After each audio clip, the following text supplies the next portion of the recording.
जिल्ह्यात मोर्चे काढले जात आहेत, त्यातून हिंदू धर्म खतरे में है अशा प्रकारची हाकाटी दिली जाते। याचं नेतृत्व कोण करतायत? सत्ताधारी आमदार।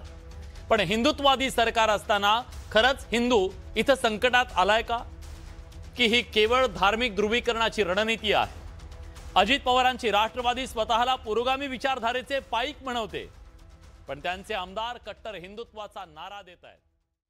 दिवाळीत हिंदूंकडून साहित्य खरेदी करा असं आवाहन करतायत संग्राम जगताप। एक प्रकारे हे मुस्लिमांवरचा सामाजिक बहिष्काराची हाकाटी नाही का?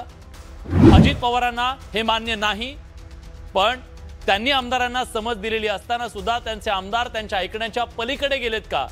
कारण ते ऐकायला तयार नाहीयेत। प्रश्न आहे, या सगळ्यातून नेमकं काय साधलं जाणार आहे? या देशात हिंदू मुस्लिम फाडी करायची आहे का?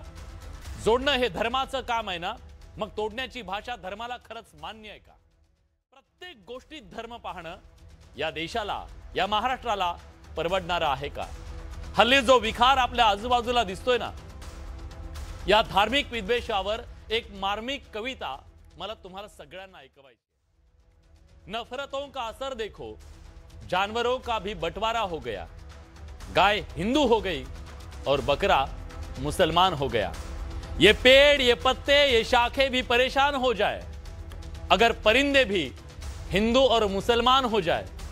सूखे मेवे भी ये देखकर हैरान हो गए, न जाने कब नारियल हिंदू और खजूर मुसलमान हो गए। जिस तरह से हम धर्म मजहब के नाम पे रंगों को भी बांटते जा रहे हैं, हरा मुस्लिम का है और लाल हिंदू का रंग है, तो वो दिन दूर नहीं है जब सारी की सारी हरी सब्जियां मुस्लिमों की हो जाएंगी और हिंदुओं के हिस्से बस टमाटर, गाजर और चुकंदर ही आ जाएंगे। अब ये समझ नहीं आ रहा कि उस तरबूज का क्या होगा, वो किसके हिस्से में आएगा? जो बेचारा ऊपर से मुसलमान और अंदर से हिंदू है, वो कहां जाएगा? नमस्कार मित्रांनो, पूर्ण व्हिडिओ पाहिल्याबद्दल आपले धन्यवाद। आपल्याला या व्हिडिओबद्दल काय वाटतंय त्याच्याबद्दलच्या आपल्या प्रतिक्रिया नक्की कमेंट बॉक्समध्ये नोंदवा।